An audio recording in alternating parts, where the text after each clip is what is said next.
आऊज़ुबिल्लाहिमिनश्शैतानिर्रजीम बिस्मिल्लाहिर्रहमानिर्रहीम अस्सलामु अलैकुम वरहमतुल्लाहि वबरकातुहू। व्यूवर्स, मैं हूं मोहम्मद नदीम और आप देख रहे हैं एचटेक आईटी एजुकेशन। व्यूवर्स, आज का जो टॉपिक है वो बहुत ही ज़्यादा इम्पॉर्टेंट है सी प्लस प्लस प्रोग्रामिंग के अंदर, चूँकि ये जो टॉपिक है प्रोग्रामिंग के अंदर काफ़ी फ्रीक्वेंटली यूज़ होता है और वो है लूप्स। तो आज हम देखेंगे लूप्स के बारे में और इसमें देखेंगे कि लूप्स की कितनी टाइप्स हैं और उनमें से हर एक का बेसिक सिंटैक्स क्या है और उनकी कोई एक एक एग्जांपल लेकर तो लूप्स के ऊपर हम इंशाल्लाह आज ये वीडियो करने जा रहे हैं। अच्छा, इससे पहले कि मैं आपको इसकी डेफिनेशन बताऊं और आगे इसका सिंटैक्स वगैरह और यूज़ करूं, एक छोटा सा प्रॉब्लम आपके सामने रखता हूं। अब तक जितना भी हमने सी प्लस प्लस प्रोग्राम के अंदर जो चीज़ें पढ़ी हैं या जो चीज़ें हमने देखी हैं और उनकी डेमॉन्स्ट्रेशन देखी है, उसकी रोशनी में अगर मैं ये एक प्रॉब्लम रखूं कि मुझे 1 से लेकर 200 तक नंबर्स प्रिंट करने हैं सी प्लस प्लस प्रोग्राम के अंदर, यानी कि मैं ये कहता हूँ कि काउंटिंग है जी 1 2 3 4 एंड अप टू 200। अब तक जितनी हमने स्टेटमेंट पढ़ी हैं उनके मुताबिक हमारे पास एक तो हल ये है कि जी मैं यहाँ पे लिखूँ जी int x is equal to 1, ठीक है, और मैं यहाँ पे लिख दूँ सी आउट एंड x, ठीक है। उसके बाद मैं करूँ जी x प्लस प्लस, यानी कि उसमें एक इंक्रीमेंट कर दूँ, फिर उसके बाद लिखूँ जी सी आउट x। अब इसी तरह मैं सारा आगे करता जाऊँ कि ये सारी स्टेटमेंट्स अप टू 200। लेकिन ये यूँ कह लें कि वो जो प्रॉब्लम है वो तो सॉल्व हो सकता है, उसका एक सॉल्यूशन है या दूसरे लफ्ज़ों में उसकी एक लॉजिक है, लेकिन ये लेंथ ही बहुत ज़्यादा हो जाएगा। हमारे पास कोई शॉर्ट सा इसका सॉल्यूशन होना चाहिए जिसके थ्रू हम ये जाके प्रॉब्लम रिजॉल्व कर लें। अब इसके अलावा एक और ऑप्शन ये भी हो सकती है कि हम डायरेक्ट पहले सी आउट 1 कर लें, सी आउट 2 कर लें, 3 कर लें, 4 कर लें, मतलब वो 1 बाई 1 स्टेटमेंट लिखते जाएं तो वो प्रिंट करता जाएगा। लेकिन इसमें प्रॉब्लम ये है कि चलें जी अगर 100 और 200 तक की बात है तो चलें जी आप इतनी लाइनें लिख लेंगे जी, चलें जी 2-4 मिनट में आप ये सारा कॉपी करके पेस्ट करके इसको ओके कर लेंगे। लेकिन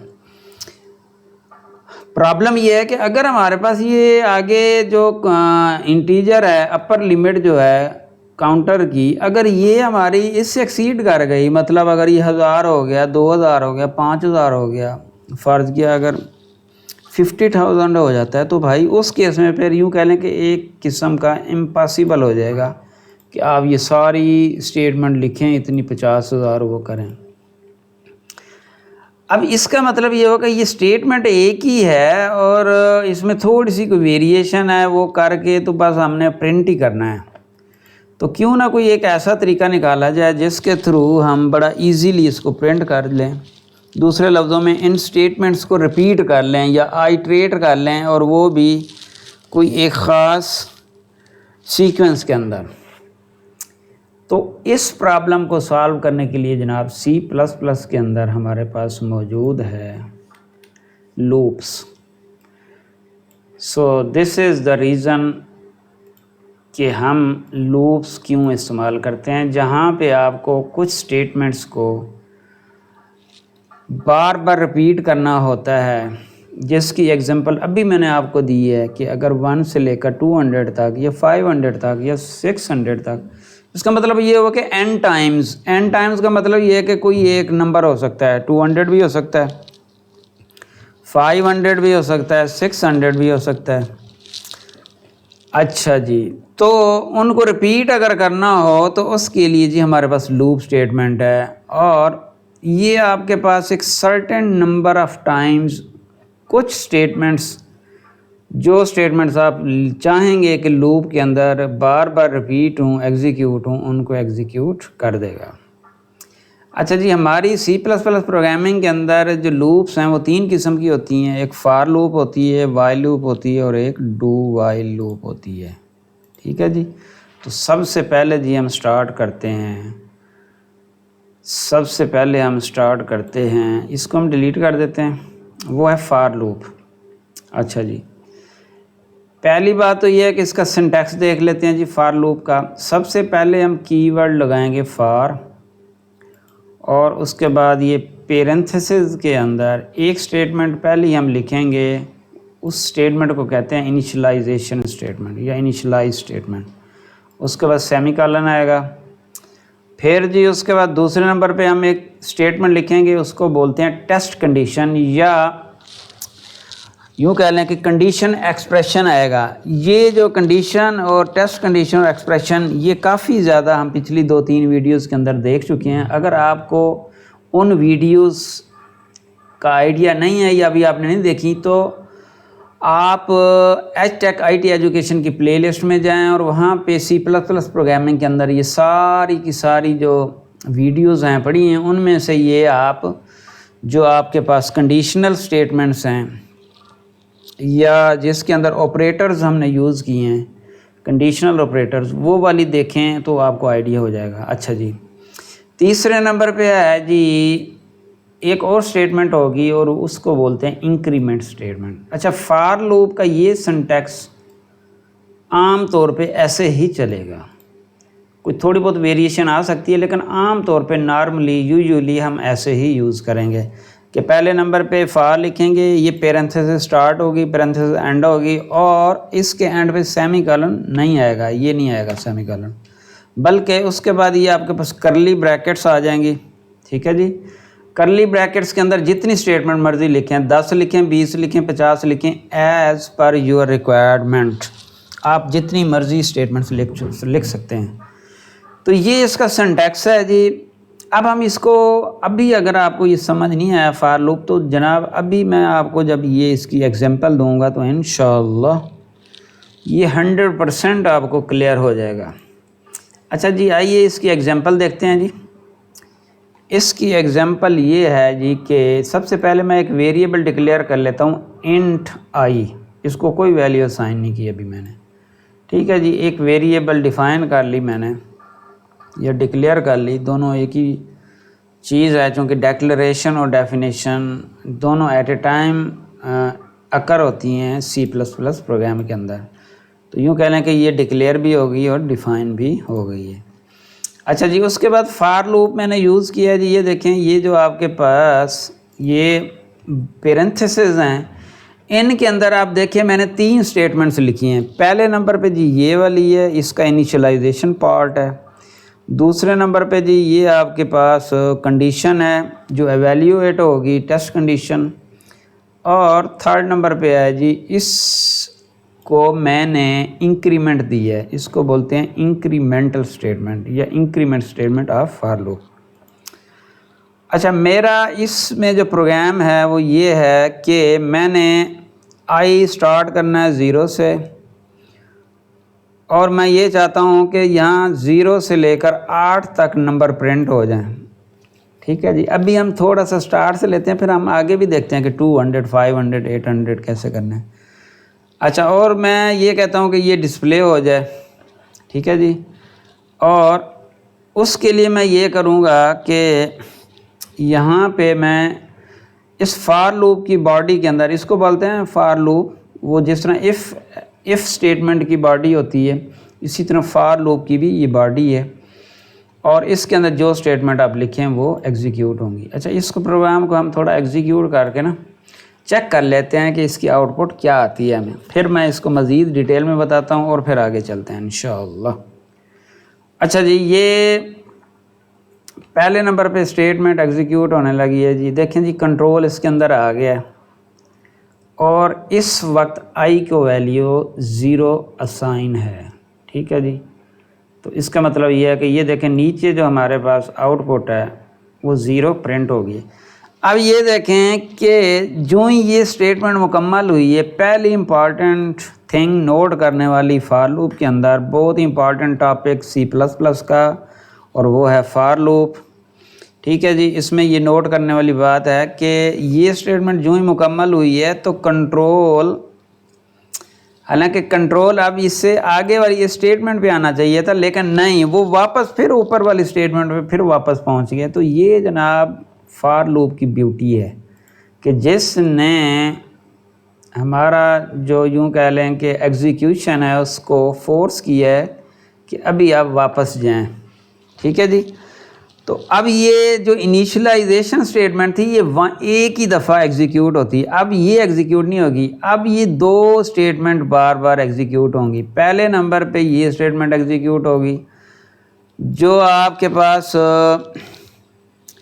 प्रोग्राम है वो ये चेक करेगा कि क्या i इज़ लेस देन 9। ठीक है जी, वो कहेगा जी अगर कंडीशन ट्रू होती है, वाकई 9 से लेस है, तो उसके बाद ये अगली स्टेटमेंट एग्जीक्यूट होगी, और वो एग्जीक्यूशन में क्या होगा, i++ करेगा। अभी आप देखें कि i 0 है, अब आप देखें कि i 1 हो गया। वो कैसे हुआ कि ये स्टेटमेंट जो ही एग्जीक्यूट हुई है तो i 1 हो गया। अच्छा जी, अब चूँकि ये जो कंडीशन थी ये ट्रू हुई थी, तो इस वजह से अब अगली स्टेटमेंट एग्जीक्यूट होना शुरू हो गई। अब ये दूसरी स्टेटमेंट एग्जीक्यूट हो गई है, और नीचे देख लें 0 के बाद 1 आ गया जी। अब इसी तरह मैं अगर दोबारा फिर जाऊँ, 2 आ जाएगा, 3 आ जाएगा, 4 आ जाएगा, 5 आ जाएगा, 6 आ जाएगा, 7 आ जाएगा, 8 आ गया जी। अब इसका मतलब ये है कि अब देखते हैं क्या होता है। अच्छा, अभी कंट्रोल अभी भी इधर आया है। अब i है जी, i इज़ इक्वल टू 8, लेकिन अब जो i है वो 9 हो गया। i की वैल्यू 9 हुई है, तो उसके बाद ये कंडीशन से बाहर आ गया। बल्कि इसमें जो अंडरस्टैंडिंग है वो ये है कि i++ पहले इंक्रीमेंट करता है, फिर जाके इसको एवेल्यूएट करता है। तो ये आप अपनी करेक्शन कर लें, ये मिस्टेकनली मैंने भी आपको बता दिया कि पहले कंडीशन चेक करेगा, नहीं पहले कंडीशन नहीं करेगा, बल्कि ये सारी स्टेटमेंट एग्जीक्यूट करने के बाद जब ऊपर आएगा तो पहले ये इंक्रीमेंट करेगा, इंक्रीमेंट करने के बाद फिर इसको चेक करेगा। बहरहाल कहने का मतलब ये कि ये स्टेटमेंट दोनों एग्जीक्यूट होती हैं, दोनों एग्जीक्यूट होने के बाद वो चेक करेगा कि जी इसकी वैल्यू ये ट्रू है या फॉल्स है। अगर वह इस एक्सप्रेशन की वैल्यू ट्रू होगी तो ये स्टेटमेंट्स एग्जीक्यूट होंगी, अगर फॉल्स होंगी तो ये वाली स्टेटमेंट एग्जीक्यूट नहीं होंगी। अच्छा जी, एक तो तरीक़ेकार फॉर लूप को यूज़ करने का वो ये था। एक और तरीक़ेकार है जी, और वो ये है कि मैं ये करता हूँ कि देखिए मैंने इसी के अंदर ही वेरिएबल को डिफ़ाइन भी कर लिया और उसको वैल्यू भी असाइन कर दी। ठीक है जी, अब ऊपर वाली एग्जांपल के अंदर आपने देखा था कि मैंने एक अलग वेरिएबल ली थी और उसको वहाँ पे पहले डिफ़ाइन किया और फिर उसको यूज़ किया, लेकिन इस केस के अंदर मैंने क्या किया है कि k को इधर ही, यानी कि k वेरिएबल ली, उसको इधर ही डिफ़ाइन किया और इधर ही वैल्यू साइन कर दी। तो इस तरीके से आप, दूसरी वेरिएशन है, इस तरीके से भी आप यूज़ कर सकते हैं। अब ये वैल्यू इसकी कितनी होगी जी, 4 हो गई है। ठीक है जी, अब चूँकि 5 हो गई थी तो इस वजह से कंट्रोल इधर आ गया। तो ये दूसरी आपके पास वेरिएशन है फॉर लूप को यूज़ करने की। अच्छा जी, उम्मीद है जी आपको ये क्लियर हो गया होगा और समझ भी आई होगी। तो अगर आपको ये चीज़ें समझ आ रही हैं तो भाई HTech IT एजुकेशन की दिलजोई के लिए चैनल को सब्सक्राइब करना और इस वीडियो को लाइक करना ना भूलिए ताकि हमारी हौसला अफजाई हो और हम मज़ीद इससे अच्छी वीडियोस आपके लिए बना सकें। ठीक है जी। अच्छा जी, अब आगे चलते हैं जी। अब उससे आगे जी आप ये देखें कि हमारे पास एक और लूप है जिसको बोलते हैं वाइल लूप। वाइल लूप, वो थी फार लूप। फार लूप के अंदर एक लिमिटेड नंबर ऑफ आइट्रेशंस हम मेंशन कर देते हैं, जिस तरह इसके अंदर हमने मेंशन कर दिया कि जी ये लेस देन 5 यानी कि 0 से लेकर 4 तक चले, ये 0 से लेकर 9 तक चले। लेकिन अगर आप ये फिक्स नहीं करना चाहते तो फिर आपके पास एक और लूप है और उसको बोलते हैं वाइल लूप। उसमें क्या होता है कि जब तक कंडीशन ट्रू होगी वो चलेगी, उसमें कोई वो बिल्कुल सेपरेट है कि उसमें आप जो इंक्रीमेंट है वो अलहदा से जैसे मर्ज़ी मैनेज कर लें, करें या ना करें उससे कोई फ़र्क नहीं पड़ता। लेकिन वो कंडीशन जो है उसका सिंटैक्स कुछ इस तरह से कंडीशन का बताता हूँ आपको। उसका सिंटैक्स कुछ इस तरह से है कि वाइल लिखते हैं, उसके बाद कंडीशन, फिर ये ब्रैकेट्स, और ब्रैकेट्स के अंदर जो आपके पास स्टेटमेंट्स होंगी ब्लॉक की, उस ब्लॉक की वो यहाँ पे आप एग्जीक्यूट करेंगे। अच्छा जी, इसकी एग्जांपल ले लेते हैं जी। एक यहाँ पे मैंने एक वेरिएबल, इंटीजर वेरिएबल n के नाम से डिफ़ाइन की और उसको वैल्यू 99 असाइन कर दी। अच्छा, अब वाइल लूप के बाद मेरी कंडीशन ये है कि n is not equal to 0। अगर n 0 के बराबर नहीं है तो ये चले, और जो ही ये n 0 के बराबर होगा तो ये लूप से बाहर कंट्रोल आ जाएगा। अच्छा जी, उसके बाद हम ये चेक करते हैं कि यहाँ पे जी ये कह रहा है कि the value of n is 0। अच्छा जी, अब ये पहले जो डिफ़ॉल्ट वैल्यू 99 थी, अब मैं वैल्यू दे देता हूँ 10। ठीक है जी, अब ये देखें कि वैल्यू दे दिए मैंने 10। अच्छा, मुझे लगता है ये प्रोग्राम ना रिफ़्रेश करना पड़ेगा क्योंकि चेंजेस किए हैं, तो 1 मिनट रिफ़्रेश करके ना दोबारा इसे चलाते हैं ताकि हमारा जो कोड है वो रिफ़्रेश हो जाए और उस प्रॉपर ये चले, चूँकि स्टेटमेंट्स चेंज हो गई थी और इस वजह से।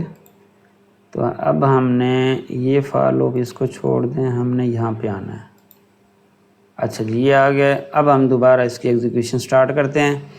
n is not equal to 0, जी बिल्कुल है। अब ये वैल्यू एंटर करेंगे हम, cn आपसे मांग रहा है वैल्यू, मैं यहाँ 15 दे देता हूँ। अच्छा जी, अब ये देखें जो ही मैंने वैल्यू दी है, अब यूँ कह लें कि ये देखें ये कोड ऑफ ब्लॉक जो ही मुकम्मल एग्जीक्यूट हुआ तो उसी तरह फार लूप के अंदर जो कंट्रोल था आगे नहीं गया, इसको मुकम्मल करने के बाद आगे इस पॉइंट पे नहीं आया, बल्कि वो वापस फिर उस कंडीशन के ऊपर आ गया। अब ये कंडीशन चेक हो रही है और इस वक्त n की वैल्यू 15 है, जो कि which is not equal to 0। It means this condition is true, so the control will again go to the body of the while loop to execute its statements. So let's look into it. ये देखें जी, ये execute हो रही है, ये execute हो रही है। अच्छा, अब ये दोबारा हमसे वैल्यू, अब मैं इसको 0 दे देता हूँ जी। अच्छा जी, अब वैल्यू n के अंदर 0 आ चुकी है। n is not equal to 0, नहीं जी फॉल्स है। अब जो ही कंडीशन फॉल्स होगी यानी कि n जो है 0 के बराबर नहीं है, ऐसा नहीं है, बल्कि n 0 के बराबर ही है। ठीक है जी, अब ये देखें जो ही मुकम्मल हुआ है यानी कि कंडीशन जो ही फॉल्स हुई है तो कंट्रोल इस लूप से बाहर आ गया। अच्छा, तो ये तो था जी आपके पास वाइल लूप, यानी कि जब तक कंडीशन ये वाइल लूप अपनी कंडीशन चेक करेगा, टेस्ट करेगा कंडीशन को, जब तक ट्रू होती रहेगी ये सेट ऑफ स्टेटमेंट्स, ये सेगमेंट स्टेटमेंट्स का ये ब्लॉक जो कि करली ब्रैकेट्स के अंदर है ये एग्जीक्यूट होता रहेगा, और जो ये कंडीशन फॉल्स होगी ये लूप ख़त्म हो जाएगी। तो ये तो था जी आपके पास वाइल लूप। अच्छा, उसके बाद एक और लूप है, उसको बोलते हैं डू वाइल लूप। ये जो ऊपर वाला लूप है इसमें एक प्रॉब्लम है कि अगर कंट्रोल यहाँ पे आता है और कंडीशन फॉल्स हो जाती है तो भाई ये स्टेटमेंट बिल्कुल एग्जीक्यूट ही नहीं होंगी। अगर हम ये चाहते हैं कि जी कम अज़ कम एक दफ़ा जो है ये स्टेटमेंट्स एग्जीक्यूट हों, उसके बाद कंडीशन ट्रू हो या फॉल्स हो, चलें फिर अगर वो पहली दफ़ा ही फॉल्स हो जाए तो लेकिन कम अज़ कम एक दफ़ा ये स्टेटमेंट्स एग्जीक्यूट होनी चाहिए। तो उसके लिए जी है डू वाइल लूप। उसका सिंटैक्स कैसा है जी, सबसे पहले आप डू लिखेंगे और फिर कर्ली ब्रैकेट्स के अंदर जो स्टेटमेंट्स होंगी वो आएंगी और एंड पे जाके हम वाइल लिखेंगे और फिर कंडीशन देंगे और एंड पे सेमीकोलन लगाएंगे। ये जी हमारे पास सिंटैक्स है वाइल लूप का। अब हम इसको टेस्ट करते हैं। एक दो फिर बता देता हूँ जी कि आप यहाँ पे डू कीवर्ड लगाएंगे, ये ब्रैकेट्स के अंदर स्टेटमेंट जितनी लिखी हैं वो लिखेंगे, फिर एंड पे ब्रैकेट ये करली ब्रैकेट्स के बाद वाइल लगाएंगे और यहाँ पे कंडीशन होगी। कंडीशन को अब आपको अच्छी तरह पता चल गया होगा कि यहाँ पे बेसिकली कोई दो एक्सप्रेशंस को टेस्ट करेगा और उसका रिज़ल्ट ट्रू या फॉल्स आएगा। अगर ट्रू आएगा तो एग्जीक्यूट होगा आगे जाके पीछे, मतलब बैक साइड पे जाके यहाँ से फिर एग्जीक्यूशन स्टार्ट होगी, और नहीं होगा तो फिर नहीं होगी। वो कैसे अभी देखते हैं। जे को वैल्यू जी 0 साइन कर दी है और मैंने ये किया है कि जे की वैल्यू मैंने प्रिंट करा ली है और इस पॉइंट पे मैंने जे को एक इंक्रीमेंट मैनुअली दे दी है। अच्छा अब ये देखें एक दफ़ा एग्जीक्यूट हो गया, अब वो आके स्टेटमेंट चेक कर रहा है कि जे इज़ लेस देन 5। जी बिल्कुल जे इज़ लेस देन 5, तो इसका मतलब दोबारा एग्जीक्यूट करें। फिर आगे टेस्ट करेगा जे इज़ लेस देन 5। जी बिल्कुल जी जे इज़ लेस देन 5। अच्छा अब जे 3 हो गया, फिर आगे चेक करेगा जी जे इज़ लेस देन 5। जी बिल्कुल है। अच्छा अब चूँकि जे की वैल्यू 5 हो गई थी जो कि लेस देन 5 नहीं है बल्कि इक्वल टू 5 है, तो इसका मतलब ये जो ही कंडीशन फॉल्स हुई है तो कंट्रोल यहाँ पे आ गया है। तो ये तो था जी आपके पास loop statements. Loop statements C++ programming के अंदर 3 किस्म के लूप्स होते हैं, एक फार लूप होता है, एक वाइल लूप होता है और एक डू वाइल लूप होता है। तो इनको इस तरीके से आप यूज़ करके आप अपनी प्रोग्रामिंग को 4 चांद लगा सकते हैं और बड़े मुश्किल से मुश्किल जो प्रॉब्लम्स हैं उनको जनाब बहुत ही ईजीली आप रिज़ॉल्व कर सकते हैं। यहाँ पे मैं आपको कुछ एक एक्सरसाइज दूंगा ताकि अगर आप ये वीडियो मुकम्मल करें तो उसके बाद आप उनको कर सकें। एक तो आपने फैक्टोरियल लिखना है किसी भी नंबर का।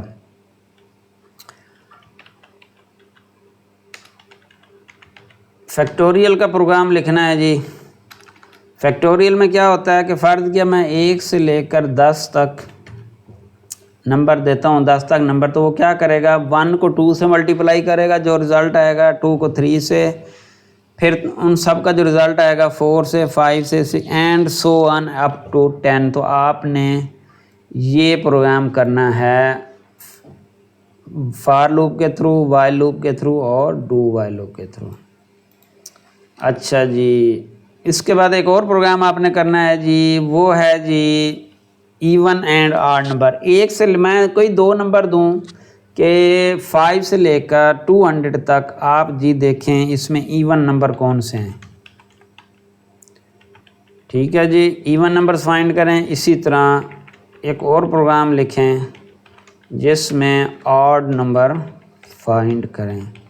इसमें आपको इतना बता दूं कि इसके अंदर लूप्स का इस्तेमाल होगा, और अगर आप ये वाले प्रोग्राम ख़ुद करेंगे तो यूँ समझें कि आपकी जो लॉजिक बिल्डिंग है वो स्टार्ट हो गई है और now you are going to develop your skills in programming, और आप एक अच्छा प्रोग्रामर। अगर आपने ये तीनों प्रोग्राम ख़ुद कर लिए बग़ैर किसी हेल्प के, बग़ैर गूगल किए, ख़ुद आपने कापी पेंसिल उठाया, इनको बैठ के लिखा, इनको बैठ के लिखने के बाद पहले आपने अपना कंसेप्ट क्लियर किया, पेपर वर्क मुकम्मल किया और बैठ के प्रोग्राम को VS कोड के अंदर टाइप किया, और टाइप करने के बाद आपने प्रोग्राम बना लिया, तो समझें आपकी थिंकिंग पावर बहुत स्ट्रांग होती जा रही है और आप एक अच्छे प्रोग्रामर बनने जा रहे हैं।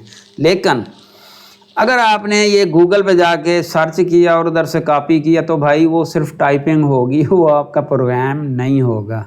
तो अगर आप अपनी अच्छी स्किल्स इंप्रूव करना चाहते हैं तो इन बातों के ऊपर, ये वो बातें हैं जो पिछले मैं 15-20 साल से सीख रहा हूँ, ठीक है जी। तो बतौर एक तालिब इल्म के मैं ये आपसे कह सकता हूँ, क्योंकि इस बात में और इस चीज़ में मेरा एक्सपीरियंस है। अगर आप प्रोग्रामिंग सीखना चाहते हैं तो अब स्टेटमेंट्स बिल्कुल पढ़ेंगे, जिस तरह मैंने अभी आपको सारी स्टेटमेंट्स पढ़ाई हैं, एक दफ़ा तो ज़ाहिर है आपको पढ़ना पड़ेगा, और उनके जो कीवर्ड्स हैं, उनका मतलब, उनका सिंटैक्स, वो पढ़ना पड़ेगा। उसके बाद जो प्रोग्राम बनाना है फिर आपने ख़ुद सोचना है, सोच के बनाना है। तो इस तरीके से आपकी थिंकिंग पावर इम्प्रूव होगी, आपकी लॉजिक इम्प्रूव होगी, आपकी प्रोग्रामिंग स्किल्स इम्प्रूव होंगी, आप प्रॉब्लम्स को ब्रेक करना सीखेंगे, प्रॉब्लम को रिज़ॉल्व करना सीखेंगे, और प्रॉब्लम्स को आप यूँ कह लें कि बड़े इजी तरीके से ब्रेकअप करके उसका हल निकालना शुरू हो जाएंगे। तो इस तरीके से आपकी प्रोग्रामिंग इंशाल्लाह इम्प्रूव होना शुरू हो जाएगी। अच्छा जी, एंड पे दुआ है कि अल्लाह ताला हम सब के हलाल रिज़्क़ में बरकत अता फरमाए और अल्लाह ताला अपने सिवा किसी का मोहताज ना करे। इन दुआओं के साथ अल्लाह हाफिज़, मिलेंगे इंशाल्लाह अगली वीडियो में। अनटिल देन अल्लाह हाफिज़।